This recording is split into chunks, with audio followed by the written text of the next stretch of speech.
Сәлеметсіздер ме, құрметті оқырмандарым. Салихова Маржанның «Бала тағдырымен ойнаған» атты әңгімесін тыңдай отырыңыздар. Қала өмірінің бірі еді. Қара шаңыраққа ие болып қалатын Бақтияр отбасылық өмірінен қол үзген-ді. Өзінің жақсы көріп, бас қосқан сүйгенінен анасы үшін бас тартты. 2 жыл отбасы болып тұрған өмірі бір күнде тас-талқаны шықты. Себебін сұраған тумаласта ағайынды аз емес. Бірақ берілер жауап біреу. Қатын жаман, бөлек кеткісі келді. Төркінге шапқылаған келін осы үйге келін болып оңбады. Қабағы бір ашылмады. Үнемі көгеріп сазарып жүреді. Не бала тумады. Бірдеңе десе адаммен бет алысып жуысып керісетін кесапат келін болды деп Бақтиярдың анасының жылап-жылы жауып қоя салатын. Қосылғанын қалаған тумаластарға да берілген жауап та осындай болды. Кеткен әйел кетті. Әр бала үшін анасынан артық адам жоқ деген ұран Бақтиярдың да санасында самғап тұрды. Осылайша бәріне әйелін кінәлап, ол да бір жола Мадинадан бас тартты. Барлық сезімін құлыптап, отбасылық өміріне тез нүкте қойды. Осылайша өмір жалғасып жатты. Бақтияр да бойдақтық өмірге, анасымен тұрып келген тыныш дағдылы өміріне тез оралды. Жұмыс үй деп жүргенде арада 2 жыл өте шықты. Өмір адамдарды тоғыстырудан жалыққан ба? Бақтияр да өзіне жақын бір қызды өмір жолында кездестірді. Кезіккен қызды Бақтиярдың көңілі ұнатып қалды. Тұмармен кездесіп жүріп, бірге өмір сүруге, 2-ші рет отбасылы болуға шешім қабылдады. Бірақ Тұмар Бақтиярдың өткенін біраз қабылдай алмай жүріп, санасын сезімге жеңдіріп, келісімін берді. Жасы 30-ға жетіп 2-ші рет отау көтермекші Бақтияр мен Тұмар бақытты еді. Сол тойдың алдында 1 апта бұрын өзінің бұрынғы жарын кезіктірген болатын. Біраз бір-бірін сырттан бақылаған Бақтияр мен Мадина сәті түсіп, амандасып тілге келді. Мадина да тұрмыс құрған бақытты әйел. 2-ші жолдасының ұлы бар екен. Бақытты екен. Бірақ сөз арасында Бақтиярға бақытты тіледі. Біраз үнсіздіктен кейін Бақтияр сөйлегісі келген болатын. Бірақ Мадина сөздің басын Бақтиярға тұрмысқа шығып, қателік жасағанын, өкінетінін, қазір сол қателігімнің жемісі шығар, өміріме жақсы нағыз ер адам жолығып, бақыттымын деді. Бәрінен бұрын Бақтиярға өкпелі екенін, өзін бір ретте тыңдамай, керек емес зат лақтырып салғанына ренжулі болғанын айтты. Онымен бірге тұрған жылдарының босқа кеткеніне өкпелі болғанын айтты. Кезінде бір ауыз сөз күткен Мадина әңгіме соңында Бақтиярдан ағылы жатқан жарыңды бақытты қыл деді. Бірақ Бақтияр өзінің анасына шаң да жуытпай, жай ғана теріс айналып кетіп қалды. Той күні ештеңеге көңіл алансыңыз. Жас жұбай той керемет өтіп жатты. Бақыттың шыңында шалқыған Бақтиярдың көздері жайнап жанып жүрді. Бастапқы кезде бәрі керемет еді. Уақыт, апта, ай өте келе жалғыздыққа бойы үйренген анасы Тұмармен жағаласып, ас үйдің төрінде жүрді. Бір нәрсесі ұнаса, енді ұнамаған бір нәрсесі үшін сөгіп салатын. Таңнан кешке дейін жұмыстағы Бақтиярдың бұдан хабары да жоқ еді. Кейде Тұмардың көңілсіз жүргенін көріп, не болғанын сұраса, алатын жауабы жай ғана ауырып тұрмын. Осылайша қысылып, қымтырылған өмірде Тұмар да қысылып өмір сүріп жатты. Аяғының ауыр екенін білген Тұмар жолдасы Бақтиярды да қатты қуантты. Бірақ бұл қуаныштың бағының гүлі Тұмар үшін көпке бармады. Армандап ойлағанындай тыныш қана бұл жүктілікті өткіземін бе деген Тұмарға оңай өтпеді. Токсикозбен әлсіреп ауырып қалған Тұмарды енесі таңнан кешке дейін түртпектеп жатқыза қоймады. Әлсіреп жүріп, ананы мынаны жасап, қолы босай қалса қисайып жата кететін Тұмар кешке дейін сілесі қатып, ұйықтап қалғанды. Осындай сәттерінде қолдап, әйел ретінде жанашудың орнына Бақтиярға соғып, аңылдап, келіні Тұмарды солай сойып жамандаумен жүрді. Кейде тіпті үйдің шаруасымен өзі айналысып, содан кейін ауырып та қалатын анасы кешке тұрмастан жата кететін. Шешесінің жағдайына, сөзіне сеніп, Жұмыстан келе сала Бақтияр Тұмарға тиісетінді шығарды. Ол оның жағдайын түсініп, Бақтияр анасына бір ауыз сөз де айтпайтын. Сондай қолдауға зәру Тұмар іштен тынатын. Бұның бәрін іштен білген Бақтияр анасына: «Мама, Тұмар кішкене ауырып жүр екен. Үйдің шаруасы жасалар. Ешқайда қашпайды ғой. Не бар бітпей жатқан? Бір тамақ қой. Бәрі уақытша ғой. Тұрады ғой» деп айтқысы келгенмен, өзін баққан анасына айтуға батылы да жетпеді. Тұмардың жүйкесінің тозғаны соншалық, сәл нәрсеге бола ағыл-тегіл жылайтын. Баласының жағдайын анадан басқа кім сезеді? Анасы қызына жұбаныш болсын деп, ақыл мен жылы сөзін айтып, арқасынан қағып қолпаштайтын. Сондағы анасының сөзі: «Ененің басы жастықта жатып, аяғы көрге симай жатқан адуан, көкбет, жаман болса да, оның бір жақсылығы бар. Ол сенің сүйген жарыңды дүниеге әкелген анасы ғой» дейтін анасы. Анасының сөзінен кейін ашуын ақылға үнемі жеңгізген Тұмар үндемей ғана ұрыстан құтылатын. Оның үстіне төркінге жібермей, артық қадам жасатпай, басқан қадамын аңдумен жүретін.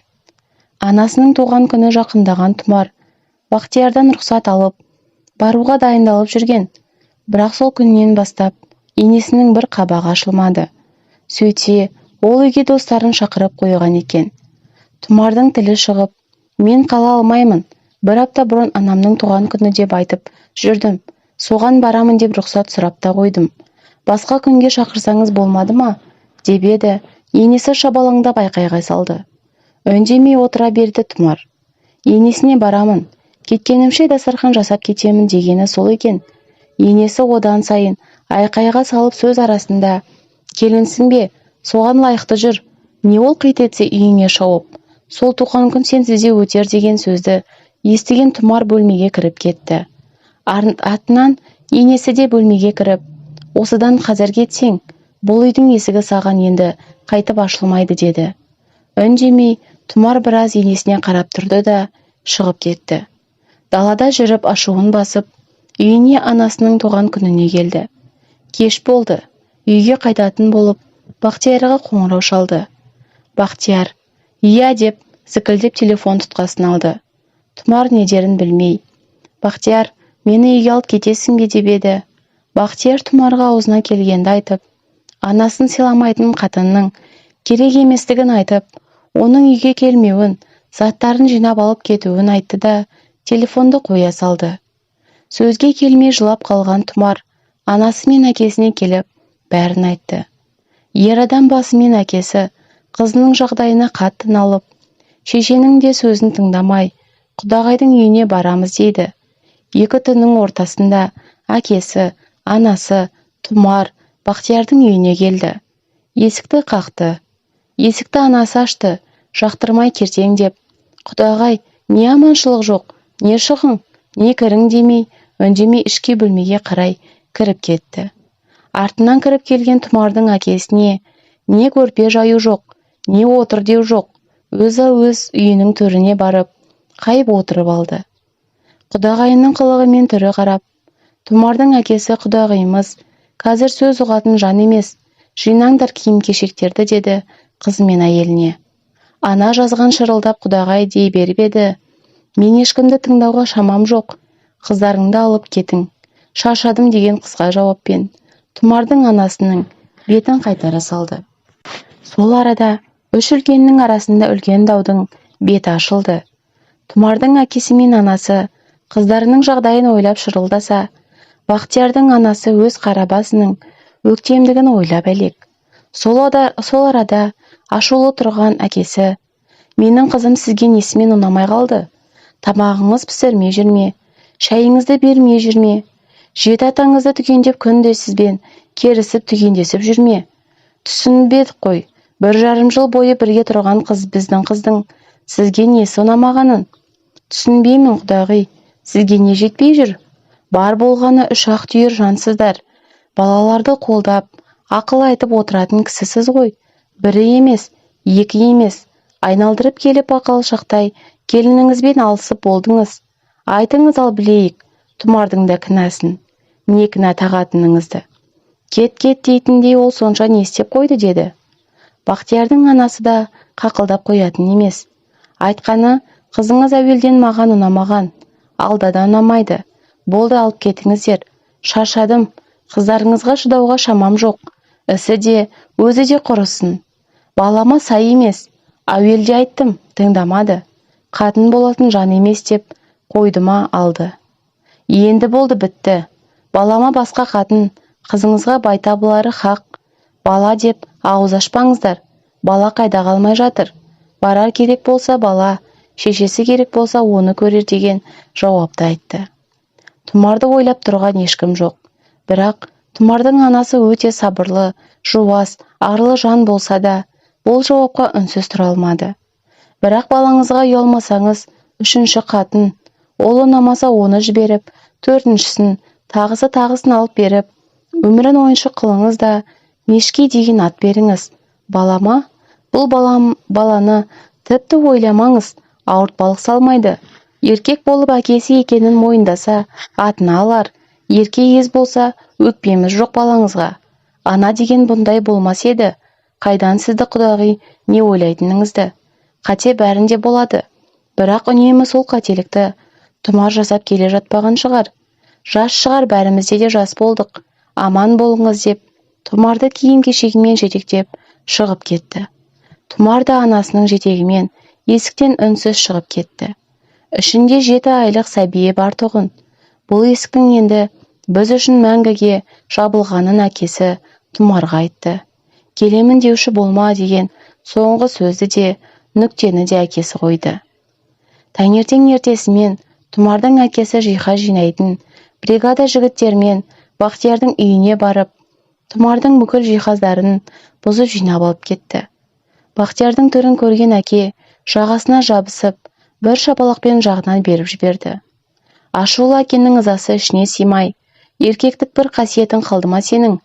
Бір отбасының басы, тірегісің, бір емес екінші рет отбасыңды ұстай алмай, енді көрінбек өзімізге деп, есіктен шығып кетті.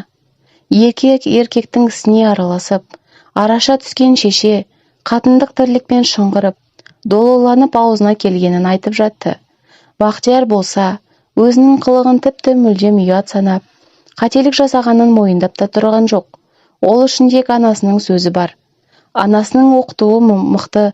Бақтияр, анам мені жесір жүріп бақты, еш қиыншылық көрсеткізбей ер жеткізді.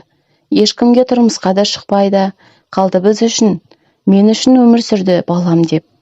Бұл сөздің бәрін анасы қит етсе баласына айтып, өзін бір өмірдің жәбірленушісі көрсететін. Осындай қайрайтын сөздерден кейін балада анасына аяушылық сезімі туындап, тек анасының сөзі дұрыс көрінетін. Уақыт өтіп жатты. Бақтияр іштей әйелін сағынғанмен амалы жоқ, анасынан аттап бара да алмайды. Телефон соғып жағдайын біле де алмайды. Ал анасы болса, бұрынғыша өзі би өзі қожа жүргенін емес.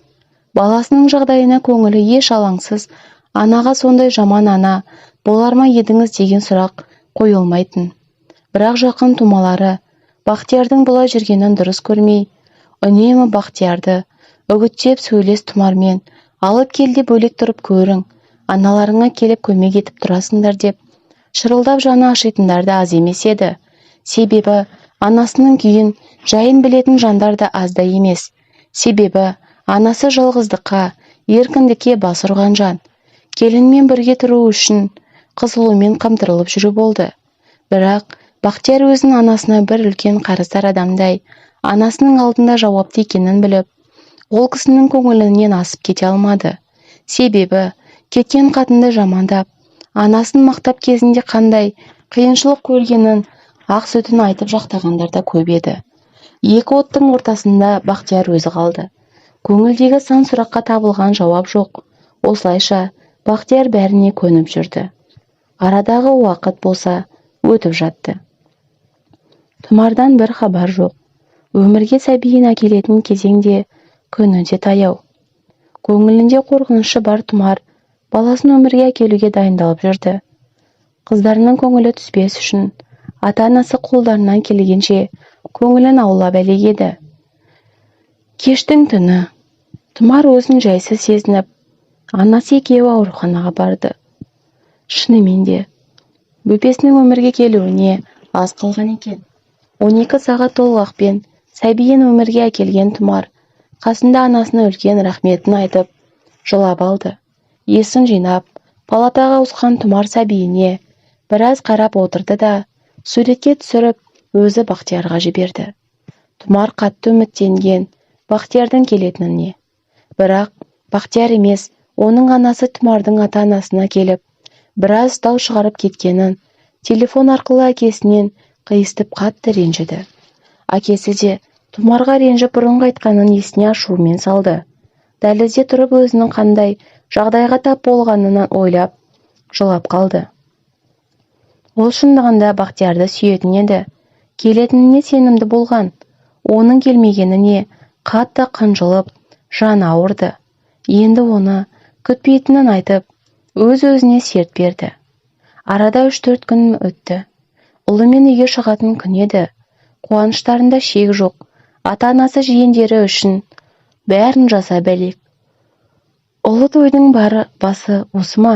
Барлық ағайынды жинап, Тұмар мен балапанға келді. Осындай қуанышты әкесі мен анасынан үлкен қолдау алған Тұмар біраз көңілінен босап, жылағанын баса алмады. Үйге келді. Қызықтағандары жиендері болды. Бақтияр болса, екі оттың ортасында не істерін білмей жүр. Ер адамдық тірлікке салынып, бәрін жеңілмен саралап келген Бақтияр көп ойланып, баласына барғысы келіп, анасымен сөйлескен болатын. Бірақ анасынан қарсылық жауап алған Бақтияр, қалай болмасын барамын деп, анасына үзілді-кесілді жауабын айтты. Сол күні кешке анасының қан қысымы жоғарылап, ауырып қаладымыз. Бірақ ол кісінің жәбірленуші рөлін жақсы сомдайтын Бақтияр анасына жедел жәрдем шақыртып, керек көмекті көрсетті. Таң атты. Таңғы асқа келмеген анасына барып еді. Анасы бармайтынын, өзін керек етпейтін жандармен бірге отырмайтынын айтып, баласына қысым көрсетіп біраз жылады. Есікті жай ғана жаба салған Бақтияр ас бөлмеге келіп енді қайтсем болады деп біраз ойланды. Ойының жетегі жеткізер емес. Оның бала көңілі анасының сөзінен аттап кете алмады. Ақыры барамын дегені, айтқан сөздері де артта қалды. Бұл жолы да анасы өзінікін жасап тынды. Арада уақыт өтіп жатты. Тұмар үшін бәрінің нүктесі қойылды. Соңғы үмітті сөнгенді. Ұлы неме келеді деген үмітпен Бақтиярды күткен сайын үміті сөніп сенімі арбай берді. Сол үшін де ең бірінші шешімді Тұмар өзі қабылдады. Ол ажырасуға өтініш беріп, құжаттарға қол қойды. 2 аптаның көлемінде бұл құжат Бақтиярдың да қолына тиді. Бақтияр соттан келген хатты ашып, оқыды да үнсіздікке бой алдырып, сыртқа шығып кетті. Артынша анасы хатты көріп, қуанып, ақыры құтылдым-ау деп біраз сенбестікпен келген хатты бір ашып, бір жауып, тез арада ажырастыруым керек деп, анда-мында соғып, шайын ішіп отыра берді. Ал Бақтияр болса шыққан күйі Тұмардың үйіне келді. Телефонын алып Тұмарға соғып еді, бірақ Тұмардың телефонды сөндіріліп тұрды. Кіріп баруға оның жігері мен батылы жібермеді. Біраз күтіп есігінің алдында отырды. Шығатын Тұмар жоқ. Күтуден торыққан Бақтияр Тұмардың есігін барып қақты. Есікті Тұмардың анасы ашты. Сәлемдесіп амандасқаннан соң анасынан Тұмарды шақыруын өтінді. Арғы бөлмеден шығып келе жатқан Тұмарды көріп, оған бері қарай шығып кетуін сұрады. Тұмар да анасына қарап бәрі дұрыс деген ыммен тысқа шықты. Екеуі біраз отырып, әңгіменің басын неден бастарын білмеген Бақтияр бірінші сұрағаны неге ажырасуға арыз жаздың дегені еді. Тұмардың ішіндегі ашуына бір зат түрткі болуы керек пе еді. Әйтеуір сол жерде барын айтып, ішін босатып алды. Өзінің кезінде Бақтиярдың қуғанын, ата-анасының бір ретте өз анасындай сыйламағанын, ең сорақысы өзін керек емес нәрседей оңай лақтырып ұмыта салғанын айтып, бір жылап алды. Өзін өзі сол жерде жұбатып, баласын керек етпеген адамнан мен бір нәрсе күтуім тіпті ақымақтық қой деп жылағанның артынша мысқылдап ашумен күлді. Бақтияр, кезінде балаңды іздемедің, келмедің ғой, осыншама қатыгез, ақымақ болармысың? Өз балаңды өзімдікін деп мойындауға батылың жетпегенде, анаңнан асып өте алмағанда, енді не деп келіп тұрсың бізге? Осымен бәріне нүкте қоямыз. Менің де арым, намысым бар, туғаным туысым бар, ең қымбат жанымда ата-анам бар. Мен олардың сөзінен аттап, ештеңе жасамаймын, деді Тұмар. Бақтияр ақталып, кешірім де сұрап отырды. Бірақ Бақтиярдың сөзін тыңдағысы келіп отырған Тұмар жоқ еді. Тұмар ашу мен ызаның шоғымен одан енді келмеуін, іздемеуін айтып өтінді. Үш өмір, бір отбасының тағдыры шешілген күн. Тұмар мен Бақтияр ажырасып тынды. Әркім өз таңдауын жасап, жеке жолмен өмірлерін сүріп кетті. Бірақ Бақтияр үшін ең үлкен соққы болған анық. Ол тіпті баласында көре алмайтын болды. Осылайша Тұмар үшін жаңа өмір бастап, бәрін ұмыту басты. Анасы сол баяқшы өз өміріне өзі жан болып, Бақтияр үшін қатынның тізімін құрып әлек болды. Бірақ қазір үйленуге құлқы жоқ. Бақтияр үнемі қашумен жүрді. Қашуының себебі Тұмар еді. Екеуі сырттағы адамдардан тығылып, бір-бірімен кездесіп жүргенді. Бір-бірін ұмыту, қарсы тұрып, қосылу қолдарынан келмеген соң, осындай шешімге саналы түрде барғанды. Қыз бен жігіт болып кездесіп, ортақ балапандарын қызықтап жүрген сәттері олар үшін ең бақытты сәт. Бақтиярдың анасы алған бетінен тайынбай, үшінші рет үйлендірем деген оймен баласының мазасын ала берді. Ең соңғы амалы үйге қызды шақырумен тынды. Баласына бір ауыз ештеңе айтпастан танысының қызын үйге шақырған екен. Осы кеште Бақтияр мәжбүрлі түрде таныстырып дастархан басына отырғызды. Екі кештің ортасында екеуінен жұбай жасаймын деген анасы үшін де, баласы үшін де үлкен даудың басы болды. 7 ай Тұмармен кездесіп жүрген Бақтияр ағасына отбасынан бас тартпайтынын және Тұмардың екінші рет аяғы ауыр екенін айтты. Ішкенің ірің еткен ана баласын шапалақпен салып жіберді. Баласына біраз қарап отырды да, менің берген ақ сүтімді ақтамадың, Бақтияр. Аналық батамды саған бермеймін. Сол бір салдақы, сормаңдай, қаңғыған қатын үшін мені ет қылып отырсың. Қара мына шешеңді, жесір шешеңді. Ол бала сенен бе, әлде басқадан ба? Сен қайдан білесің? Бір уыс жеріне бола қатынның, мына анаңның ақ сүтін, маңдай терін ұмытқаның ба? Бар онда, енді мұнда келме мен іздеп. Сенде шеше жоқ, әке де жоқ. Мен саған аналық батамды бермеймін. Шешеңді жылатқан сенің жолың болса, кет құры деп, Бақтиярдың кеудесінен итеріп есіктен шығарып жіберді. Есікті тарс етіп жапқан бойы, ашумен Тұмардың әкесі мен шешесіне соғып қыздарының не істеп жүргенін айтты. Оны мүлдем қабылдамайтынын және ішіндегі некесіз баланың кімнен екенін біліп беруін әкесінен өтінді. Оны естіген әкеше ашумен не қыларын білмей, қасында тұрған Тұмардың анасын шапалақпен ұрып жіберді. Осы ма еді берген тәрбиеміз қызымызға? Жер қылды ғой мына бізді. Осындай күтпей едік. Елге қай бетімізбен қараймыз? Дегенін жасап, көңілі түспесін. Адам болсын десек, баяғы шұңқырына қайта түскені қайсасқаны деп айғайға салды. Бұл әңгіменің шетін естіген ағасы сыртта келе жатқан Тұмарға тапа бас салып, итеріп жығып ұрып, теуіп тастады. Есеңгіреп жатқан Тұмарды көрген анасы шырылдап ажыратып, артынша әкесін шақырып, ауруханаға алып кетті. Жан-жағынан естіген даусы Тұмардың өлсе өлсін деген еді ағасының. Ауруханаға кіргенін білген, Тұмар артынша не болғанын білмейтін. Есін жинаса ол ауруханада жатыр екен. Ішіндегі бөпесі жоқ. Есін жиып, дәрігердің айтқанын тыңдаған күйі, іштен тынып, өксігін ішке жиып, тек көзінен аққан өкініштің жасы болатын. Тұмардың жағдайын естіген Бақтияр ауруханаға келді. Ішке кірген Бақтияр Тұмарды көріп шыдап тұра алмады. Тұмарға не айтарын да білмеймін. Қасына келіп қолын қысып біраз отырды. Шығып кетті. Жол бойы ашуы бойына симай, Тұмардың үйіне келіп, баласын алып кететін болды. Үйге келді. Үйде жүрген ағасын көріп, жаға тересіп, ең соңғы бірін-бірі сілкіп-сілкіп алды. Араша боламын деп жүргенде, анасы басын есікке ұрып, шекесін жарып алғанды. Есіктен алқынып шыққан Бақтияр үйіне келіп, киім-кешегін жинап алды да, шешесіне де қарамай шығып кетті. Ауруханадан шыққан Тұмарды Бақтияр күтіп алды. Баласы үшеуіне жалдамалы пәтер алып, сол жерде үйдің реті келгенше тұрақтады. Өмірдің ащы иірімінен өту үшін бұл отбасыға уақыт керек. Сол уақыт ең бірінші Тұмарға қажет еді. Ал Бақтияр Тұмарға қорған бола білу еді. Әке-шешесінің көңілін қалдырған Тұмар өзін екі оттың ортасында тұрғандай сезінді. Бір жақта баласы және оның әкесі, екінші жақта ата-анасы, бауырлары. Өзін өзі кешіре алмай талай күндер өтіп жатты. Арада ене-енелігін жасап, екі жасқа тыныштық бермесі анық.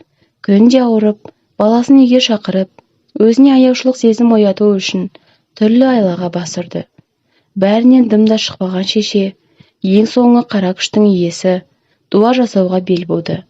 Кек пен ызаның күші, өзімшілдік эгосы шешенің ақылын улады. Осылайша, ана өз баласын өзіме қайтарам деген ниетпен қара дуа жасайтын жандарды іздестіре бастады. Анасының бұл ойын өзінен басқа екі есті шайпау бір құрбысы білетін. Өз баласының тағдырымен ойнағалы отырған ана бір қара күйіштің иесі қатынға келді.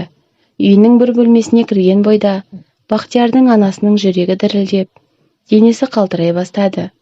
Алдында отырған дуа жасаушы қатынға сөйлеуге шамасы келмей, тек сөмкесінен Бақтияр мен Тұмардың бірге түскен суретін шығарып берді. Ажырастыру керек дей берді. Екеуінің суретіне қарап отырды да, бұл жұмыстың ақысының көп екенін айтты. Егер қайтарған жағдайда не баласына, не өзіне бірдеңе болатынын айтты. Ана келісті.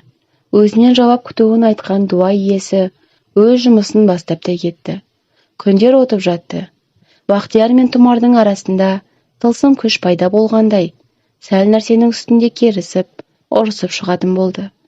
Біраз уақыттан кейін манағы күш жоқтай бір-бірін түсінесе алмай дал болатын. Күннен күнге өршіген бұл жайт екеуінің орталарын алшақтата бастады. Ең сорақысы, бұрынғыша анасын тастамай айтып, ұрыс үстінде сыртқа шығып кетіп келмей анасының қасында қонып қалатынды шығарды. Тіпті анасының сөзіне еріп, аз уақыт ішінде ағайын жолдастарының қызымен танысып, кездесіп те жүргенді. Тұмар Бақтиярдың бұл қылықтарын түсінбей, қай сасқаны деп, әр сұраққа бір жауап таппай, жылаумен таңын атқызып, кешін батқызатын. Оның әрекетінің түбі ақыры бір отбасыға қайғы мен көз жаса келді. Соңында ештеңенің байыбына бармай, Бақтияр Тұмардан кетіп қалды. Ана дегеніне жетті. Тұмар баламен тағы да жол ортасында жалғыз қалды. Әке мен шешеге баруға бет жоқ. Бірақ өмір өтіп жатты. Бірақ Тұмар мен Бақтияр өмір жолында бір-бірімен көрместей ажырап кете алмай әлі жүргенді. Арадағы тылсым күштің ең соңғы сатысы күшті болғаны соншалық. Бір ай көлемінде Бақтияр басы айналған қой секілді айналып қалғаны ма? Отбасылық достарының қыздарына үйленіп тынды. Ал Тұмар тек аурудан көз ашпай, тағдырдың тәлкегінде қалды. Бақтияр үшінші рет отау құрып, өз отбасының қасында болды. Анасының қалағаны осы еді. Басында бәрі керемет еді. Артынан спектакльдің жарнасы ашыла бастады. Жаңа түскен келін енесінің қулығы мен арамдығын біліп, бір нәрсеге қит етсе болды, енесіне тіке шабуылға шығатын болды. Бақтияр жоқта қол жұлысып жағаласып та қалатын. Жердегі тастан бас тартып, аспандағы айға ұшқан ана өзінің қызындай жас қатынмен ырылдасып отыратын. Ене-енелік зілінен қалғанды. Келінінің қулығы өзінен алысып, арыстанша ақырып елге жеткен даусы тырнағындай келін баласына жетпеді. Ананың көңіл күйі болмады. Мәдина мен Тұмардың обалы еш уақытта жібермесі хақ еді. Бірақ өз қарабасын ойлаған шеше, жақман боқмұрын қатынға берілмесі анық. Жиған тергенін алып, баяғы дуа жасаушы қатынға тағы келді. Келгендегі мақсатын айтып еді. Дуа жасаушы әйел бұның да ақысы көп болатынын айтты. Және ертеңгі күнге өзің жауап беретінін де айтты. Бар ойы манағы үйдегі тырнақтай қатыннан құтылу еді. Берген нәрсесін әкеліп келіннің киімдеріне түйреп қойды. Арада аз уақыт өте, манағы келін мен бала ит пен мысықша ырылдасып қалатын болды. Не дегенмен қара күштің әсері күштірек болғаны ғой. Ақыры баласын айырып, үш қатынды жіберген мешкей атандырды. Анасы өз қара басының қамымен жүріп, баласының күйінде түсінбеді. Тұмар болса, ата-анасымен бірге тұрып жатты. Оның осылай аурудан көз ашпағанына ата-анасы алаңдап жақсы тәуіп молдаға барды. Ол кісі Тұмарды қарап, оның отбасы дуа кештен дуалағанын және кім екенін өзің білесің деп, емін жасап шығарып салды. Емін алып жүріп ол қайта-қайта түсінде енесінің қара киіммен келіп, өзін шұңқырға итере бергенін көретін. Келесі еміне барғанда түсін тәуіп молдаға айтып еді. Ана кісі басын шайқап отырып, сен де анасың, кешір оның шешесін. Мен сенің бойыңдағы дуаны оқып тазалаймын. Бұл жаман нәрсе өз иесін табады. Бірақ оның қалай табарын, жазасын қалай аларын бір Құдайға аян деді. Тұмар келісіп, 40 күн манағы кісіде тазаланып, емін алды. Осылайша күндер өтіп жатты. Кешкісін баласымен көшеде жүрген Тұмар Бақтиярға жолығып қалды. Ол тіпті бұрылып қарап, амандасқысы да келмегенді. Бірақ бұларды көрген Бақтияр қоярға қоймай тоқтатып алды. Амандасып, Тұмарды сөзге тартып сөйлеспекші болып еді. Қашқақтап тұрған Тұмардың қылығын байқап жай ғана баласы екеуін жібере салды. Осы кеште өткеннің тасы ауыр болды ма? Бақтияр жолдастарымен көңіл көтеріп сылқия ішімдікке тойып алды. Сол кафеде есеңгіре отырған, орнынан тұра алмай отырған Бақтиярдың иығынан біреу түртіп, «Бақтияр, сенбісің? Массың ба? Сен ішпеуші едің ғой. Не болды саған?» деді. Бақтиярдың иығынан түртіп сөйлеген ол Мадина болатын. Орнынан әрең тұрып, артына бұрылған Мадинаны көріп, өзінен өзі қысылып не деп жауап берерін де білмеді. Артынша Мадинаны жолдастары дастархан басына шақырып жатты. Ол да тез сол жаққа жүгіріп кетті. Есін кіресілі шығасылы жинаған Бақтияр далаға шығып, такси көлігін тоқтатып үйіне қарай жөнелді. Анасы баласының мұндай түрін көріп, есіктен кірер-кірместен айқайға салды. Анасының сөзін естімеген Бақтияр төсегіне келіп құлады. Таң атты. Басы зілдей болып оянған Бақтияр біраз бауыр ауыртатын сөзді анасынан естіп артынша ілініп салынып жұмысқа кетті. Күнде болмаса да ара-тұра өзінің шаршағанын басу үшін ішімдікке баратынды шығарды. Бұл қылығы анасына ұнамайтын. Қой ішпе дегенмен Бақтияр одан бас тарта алмады. Арада уақыт зырғып өтіп жатты. Тұмар да жұмысқа тұрды. Өмірі бір арнаға тұрақталып келе жатқанда күздің қара кеші еді. Бақтияр жұмыстан қайтпай, жұмыстағы жігіттермен қыдырып кеткенді. Анасы да жолдастарының туған күнін тойлауға қала сыртына кеткен. Түн ортасында қайтып келе жатқан кезде анасы отырған көлік қарсы бетте келе жатқан көлікке соқтығысып, үлкен көлік авариясы болды. Бірнеше адам сол жерде жан тапсырса, Бақтиярдың анасы мен бір көлік жүргізушісі ауруханаға ауыр халде жеткізіледі. Көңілін ішіндіктен басып отырған Бақтиярға бөтен өмірден қоңырау шалынған болатын. Бірақ Бақтиярдың көтеруге құлқы да жоқ еді. Уақытын өткізіп үйіне келген Бақтияр тіпті анасының жоқтығында байқамады. Таң атты. Есік тарсылдап қағылып жатты. Ұйқысын әрең ашып, сүйретіліп ашқанда туған нағашы ағасы екен. Бар жағдайда атып, арасында ұрсып талды. Бақтияр өзін кінәлі сезінген үнсіз, мелшиіп тұрып қалды. Біраз үнсіздіктен кейін жиналып, анасы жатқан ауруханаға жөнелді. Жақын жерде орналасқан аурухана Бақтиярға жеткізіп болмады. Әрең деп жеткенде анасының қатаң комаға түсіп кеткенін, сүйектерінің 14 жерден сынғанын естіп, тіпті есеңгіреп қалды. Тек енді анасының оянғанын күту керектігін айтты. Күн өтті, апта өтті. Ай өтті. Бірақ анасы өзгеріссіз аппаратпен дем алып жатты. Осы аралықта көлік жүргізушісі комадан оянбастан бақилық болып кеткенді. Күнде кешке анасына кінәлі сезіммен келіп, анасын көріп жылайтын. Уақыт өтіп жатты. Бірақ анасының жағдайы сол баяғысы. Қайдан өзі жасаған іс-әрекеті үшін жазаланып жатқанын, әлде бейнеті ме екені кім білген? Бақтияр болса, сол баяғыша анасына ауруханаға келіп, кетіп жүрді. Ауыр жағдайдан Тұмардың да отбасы хабардар еді.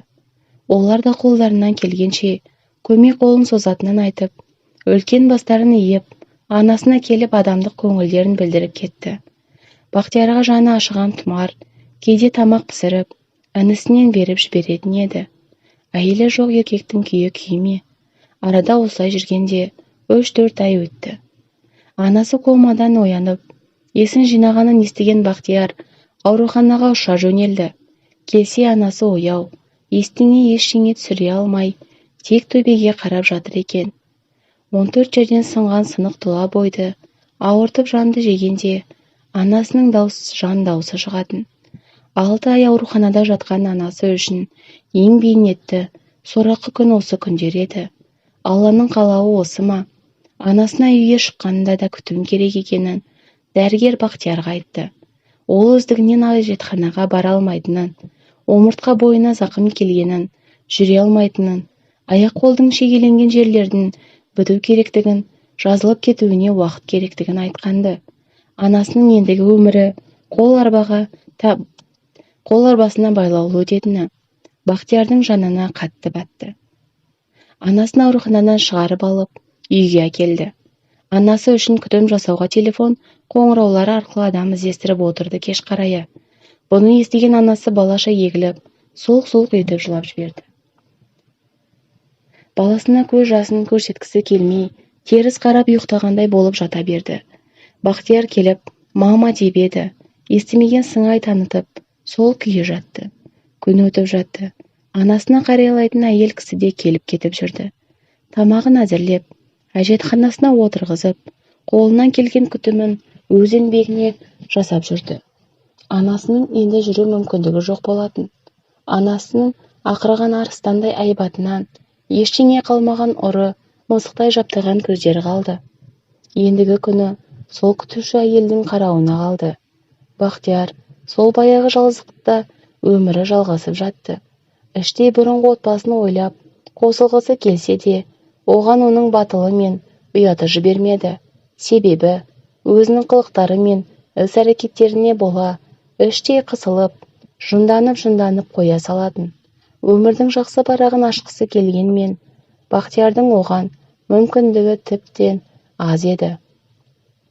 Барлық тірі адам үшін тіршілік күнмен түнмен өтіп жатты. Тұмардың жүрегінде Бақтиярға деген сезімі мен сағынышы тығылулы жатқанды. Бірақ ол сезімді шығарып, Бақтиярдың қолынан ұстап бірге кетуге, болған жағдайлармен өз ата-анасынан асып, өте кете алмады. Бір жағынан да баласын ойлап, қынжылатын. Ал Бақтиярдың анасының ойына ештеңе кіріп те шықпайтын. Алланың жаратқан пендесінің туа біткен болмысын ешкім өзгерте алмайды деген рас екен. Сәл қуат жинаған Бақтиярдың анасы баяғы қалпына еніп, күнде бір қылық шығарып отыратын болды.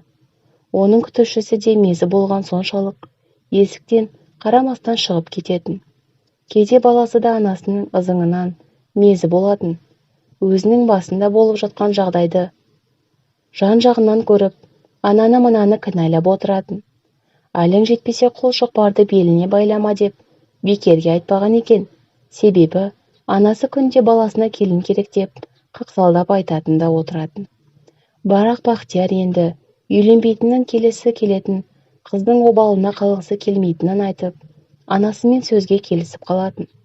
Ол тіпті үйленіп отбасы болуға да құқығы жоқ еді. Ал Тұмарды әкелуде айтса, шешенің шірік нан піскен көкірегі оған рұқсат та бермейтін. Содан болар, Бақтиярдың ешқандай таңдауы жоқ жүргені. Осылай жүргенде арада жылда өтті. Екі ойлы болып жүрген Бақтияр бәрінен де кешіккенді. Себебі, Тұмар үшін жұлдызы жарық болып жанған күн еді. Ол өз адамын жолықтырғанды, есейгеннің белгісі болар. Құр махаббат сезімнен ешқандай өмірлік азықтың жоқтығын түсінді. Тұмар бәріне рұқсат беріп, таныстарының баласына күйеуге шығуға келісті. Екеуі де өмірдің ажырасу соқпағынан өткен жандар екен. Осылайша Тұмар үшін өмірдің жаңа парағы ашылды. Ол жақын арада тұрмысқа шығып, туған туыстардың арасында мерекелік кеш ұйымдастырып қана атап өтті. Жолдасы Алматы қаласында жұмыс жасағандықтан, ол да бірге үлкен шаһарға кетуі керек еді. Іштей туған жерді, үйді, сүйген жанын қимай, жылы естеліктерін тастап, Тұмар кете барды. Бақтияр үшін бұл жағдай өте ауыр болды. Себебі, өзі үйленгенде Тұмардың қандай сезімде болғанын білгендей, ол тіпті баласының басқаны әке дегенін естігенде жүрегі 40 бөлшекке бөлініп кеткенді. Өмірдің талабы осы болды екеуі үшін де. Тұмар баласын алып, алыс мекенге кетті. Тұмардың жүрегіндегі үлкен қорқынышымен жарынға сенген сенімі қатар жүргенді. Бақтияр болса, соңғы рет баласымен оның анасын көріп, аз ғана уақыт тілдесіп, қимай ғана бақыт тіледі. Бақтияр өзінің үлкен қателік жасағанын және сол қателіктің бәсі бірінші некесінен басталғанын түсінгенмен, амал не, кешеді. Анасы ол бұрынғыша сөйлеп қалған, аузы жабылмасы хақ. Бақтиярға тағы бір қатынды жар етіп, алып беруді жатса да, тұрса да шыр етіп жүретін. Елден қай жерін кем? Әне, ана қатыныңа бай табылғанда, сиға неге қатын таппасқа? Қашанғы жүресің осылай? Мен қашанғы жүремін дейсің? Адамыңды тап, қосыл деп үнемі дастархан үстінде үйде жүргенде айтады да жүреді. Өскен ағаш қалай шықса, солай қалатыны секілді анасы да сол күйі. Ол тек өз қамымен, өзіне керек нәрселермен айналысып, өзінен басқа жан жоқтай өмірін сүріп жатты. Бақтияр жұмыс үй деп екі ортада жүре берді. Өмір өз жалғасын тауып өтіп жатты. Тұмардан ешқандай хабар болмады. Тек ара-тұра Бақтияр Тұмардың құрбылары арқылы оның жақсы тұратынын, бәрі жақсы екенін біліп, іштей қуанып жүретін. Ең бірінші жары Мадинамен де араласпаса да, оны кейде сырттай даладан көріп қалатын. Оның да отбасында бәрі жақсы екенін біліп қуанатын. Амал қанша, өзі бақытты ете алмаған жарлары біреумен бақытты. Маңдайға жазғанды көремісің деп үшінші әйелден тіпті хабарда жоқ. Анасының дегені болмай қоймады. Ақыры Бақтиярды үйлендіріп тынды. Тынғаны сол екен, жасы келіп шыққан қыз, енді келін, енесін баққысы жоқ еді. Өз қолы өз аузына жеткен, жұмысы бар, жан-жағын таныған келін үшін үйде отырып ене қарау, ол үшін мүлдем таңсық емес еді. Артық адам келгені жақтырмайтын келін дегеніне жетті. Ол өз қалауы мен Бақтиярды да, анасын да билеп тынды. Осылайша жақтырмаған көздермен алысып, ененің күні өтіп жатты. Қыстың кезі болар, анасы қатты ауырып төсек тартып қалады. Енеге қарайтын келін бе, дені сау адам өз жағдайымен жүре берді. Енесінің көңіліне жағдайына қарап, жатқан тірі жан жоқ еді. Қарап бір нәрсе жасаса да, жек көрініш көзбен жасайтын. 2 жылдан астам төсек тартып жатқан ананың тілегі алып кете қойшы деген ажалда келіп болмады. Денесінде әлі жоқ ананың күйі ме? Үйдегілердің көзіне бәле болған жан екенсің дегенге қалған ана үшін жылап көнуден басқа амал жоқ. Бақтияр болса, шешесіне келіп халін білмек түгіл, есігінен ашып қарамайтын. Себебі қасына барып жақындаса, әйелді жамандайтын әдеті бар еді ғой. Ол да өз құлағының тыныштығы мен үйінің берекесін ойлайтын. Елге кезінде істеген алдына келіп жатқандай, ана байғұс Құдайдан кешірім сұрап әлек. Қазақ бекерге айтпаған, жаманшылықтың да жақсылықтың да алар есебі бар деп. Дуа жасап бала тағдырымен ойнаған ананың да жазасы осы шығар. Шықшы деген жаны шықпай, екі көзі жәутеңдеп мүсәпір болып жатқанына, Алланың жазған сызығын адамдардың тағдырымен ойнауға ешкімнің құқығы жоқ. Бірақ мына қатыгез өмірде 2 жасқа жалпы адам баласына әсер етіп дүниелер көп. Сол секілді баласының маңдайына жазылғаны да осы шығар. анасының ісінің берекесі шығар. Жалғыз баласының өміріне араласып, тағдырын сан жаққа бұрмалағаны. Мүмкін ең бірінші некесі Мадинамен қалғанда Алла оларға басқаша несібе, ырзық берер ме еді? Бір емес, бірнеше тағдырдың жолын тоғыстырып, ажырастырып тынған шешенің ұтқаны не? Ең соңы өз орнына түсті. Бала ол өз отбасымен қалды. 3 рет аузы күйген бала, ананды тыңдамасы анық. Бойында қауқары жоқ ананың осы уақытындағы сәтіне көнбесіне амал жоқ. Тұмар да бұл өмірдің бір кезген парағындағы жан.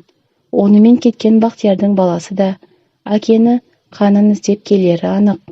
Ол баланың да тағдыры ойыншықтың сылдыры секілді сылдырлатып, ойыншылық секілді соққызып жіберді. Біз ойлаймыз, сәбидің не жазығы бар деп. Шындығында жазығы жоқ. Осындай мыйсыз ақымақтардың кесірінен шайтани тірліктің жауабы осы ғой. Біз ойлаймыз, пендешілікке салынып, қара ниетті адамдар жазаланбады, күшті өмір сүріп жатыр деп. Шындығында олар күшті өмір сүреді де, манағы тағдырымен ойнап, өмірін талқындағандардан азаптан басқа көз ашпай жүреді. Бірақ Алланың өз тарапынан берер жауабы әр кезде де бар. Тек бір сорақысы қанша адамды жылатып, бақытсыз еткен ананың қазіргі ауырып қиналғаны кімге керек? Кезінде сол қара күшті жасап, 2 жасты айырып қаншама көз жас төгілді. Ендігі жатқанында ешкімге де керек емес. Себебі әркім өз жолын тапты, өз несібесін тағдырынан алды. Бір қателіктің үлкен қателіктер болары анық. Осымен әңгіменің соңы.